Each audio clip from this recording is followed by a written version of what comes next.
In 1973, the movie adaptation of William Peter Blatty's best-selling novel, The Exorcist, first spun audiences' heads with its dizzying depiction of a young girl possessed by a demonic spirit known as Pazuzu.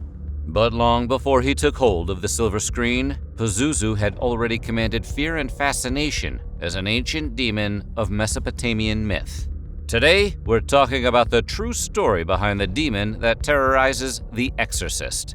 But before we do that, make sure you subscribe to the Weird History channel and let us know in the comments below which true-life ghost stories you'd like to hear about next. Okay, the power of weird history compels you. The demon Pazuzu is never actually mentioned by name in The Exorcist, but he makes his presence known early on as an unforgettable, foreboding statue seen by Father Merrin during an archaeological dig in Iraq during the opening of The Exorcist. In Blatty's novel, the statue is directly referred to as a depiction of Pazuzu, but in the first Exorcist film, the only hint to the ancient demon of myth is his unique appearance.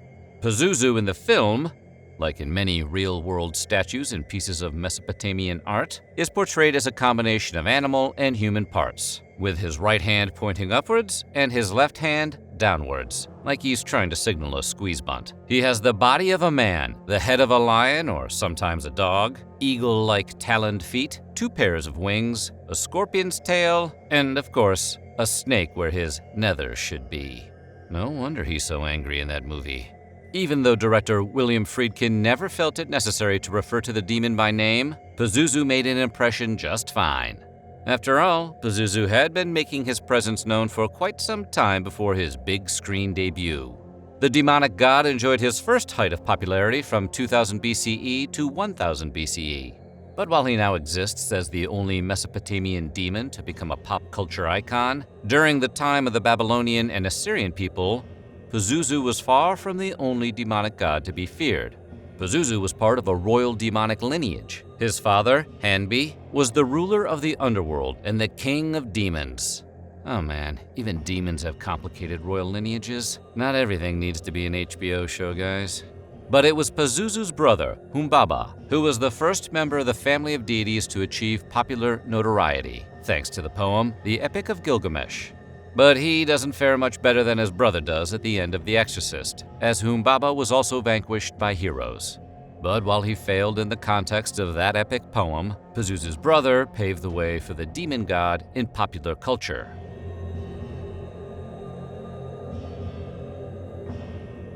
It's possible that Pazuzu made an appearance in the Old Testament, when King Solomon faces a wind demon while attempting to build the Temple of Jerusalem.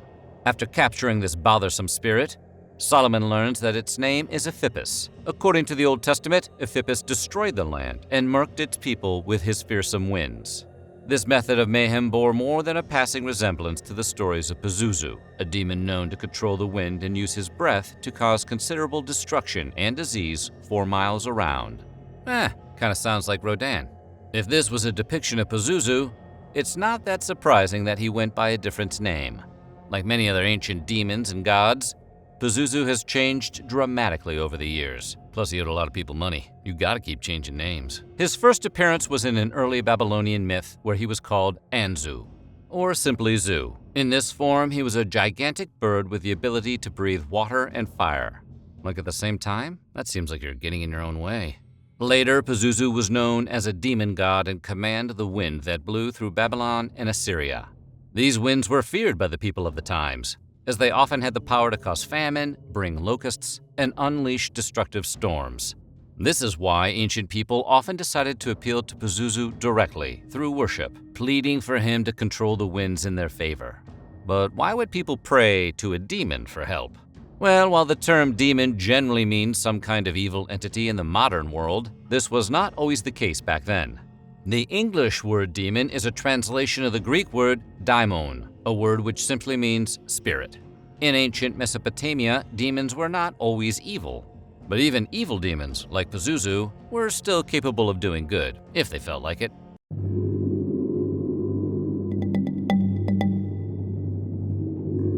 Pazuzu's believers supposed that, as a demonic god and son of the king of demons, he had access to great power and influence. If they sucked up to him enough, he might see fit to extend them. But mostly it seemed like the extent of his power was preventing his fellow demons from messing with his followers. Archaeologists have discovered ancient protection plaques to Pazuzu that were often hung in a sick person's room so that the demon might protect the ill from other opportunistic demons like himself. So he was essentially a bouncer, except one who was clearly friends with half the people trying to bluff their way in with fake IDs. One of the chief adversaries his followers often invoked him to thwart was Pazuzu's own wife, the demon Lamashtu, who was thought to be especially dangerous to pregnant women and newborn babies. Pazuzu was often called upon to assist during pregnancy and to keep the mother and child safe from his wife. Man, what was that relationship like? But of course, Pazuzu's role as protector of women has sort of gone out the window after his depiction in The Exorcist, a film in which he does, well, the opposite of that. In the novel, the demon Pazuzu wages a long-standing war with the priest Father Merrin that culminates in their battle for the soul of a 12-year-old girl named Regan. The filmmakers omit Pazuzu's centuries-old backstory, possibly because that's a lot of history to dump on audiences just looking to watch a good horror movie. We don't need to know about Pazuzu's royal family drama or his toxic marriage in order for the movie to scare the shit out of us for 2 hours. As we mentioned earlier, the film never identifies Pazuzu by name. Instead, Regan calls him Captain Howdy, which in many ways is a much more frightening name for a demon. There is likewise no mention of the demon's command over the winds, like a villainous X-Man. And the way he possesses and torments Regan doesn't exactly portray him as a protector of women. In The Exorcist, Pazuzu becomes what the filmmakers need him to be, a mysterious force of unrelenting evil. In other words, a good old-fashioned demon. And it worked! The Exorcist film became a worldwide phenomenon and held the record of the highest-grossing horror film of all time until very recently. And without being named, the monstrous state of Pazuzu and his terrifying presence throughout the film were enough to spark people's darkest imaginations. Only in later installments of the Exorcist series, and subsequent appearances in other media, has Pazuzu's ancient backstory come back into the mainstream. While nearly universally panned as a disappointment, the sequel, The Exorcist II: The Heretic, not only officially named Pazuzu as the demon pulling the strings behind Regan's possession, but also returned the power of locust swarms to the ancient being. Which was a good idea. Summoning locusts is both a practical ability and one that looks pretty cool in a movie. The Demon Prince rebounded yet again for the much better received follow-up, The Exorcist III, in which Pazuzu convinces the spirit of a crazed criminal to join him in possessing the body of Father Karras, the priest who aided Father Merrin in the original film. Yeah, feels like they may have lost the thread there, but The Exorcist III does have an all-time great jump scare, so just don't think too hard about the plot. Pazuzu has since gone on to appear in other film installments of the franchise: Exorcist: The Beginning and Dominion, prequel to The Exorcist. He even reared his evil little head in the recent Exorcist TV show, in which he picks up another alias to go along with Captain Howdy, the salesman. Must have been a big Rush fan. Pazuzu's mainstream popularity has propelled him beyond the Exorcist series. On the TV show Constantine, Pazuzu appears in a story where he teams up with the show's hero to face off against his old mythological nemesis, Lamashtu. You remember, his wife? That relationship hasn't gotten any better with time. He even made an appearance in the animated series The Venture Brothers. That's when you know you've really hit the big time. There's also a surprising trend of popular media hiding the statue of Pazuzu as a fun/sinister Easter egg. A statue of Pazuzu has appeared on the album cover by the music group Gorillaz, and it can be glimpsed in recent films like Spider-Man: Far From Home, Godzilla, King of the Monsters, as well as older films like Kiss Kiss Bang Bang and Legend.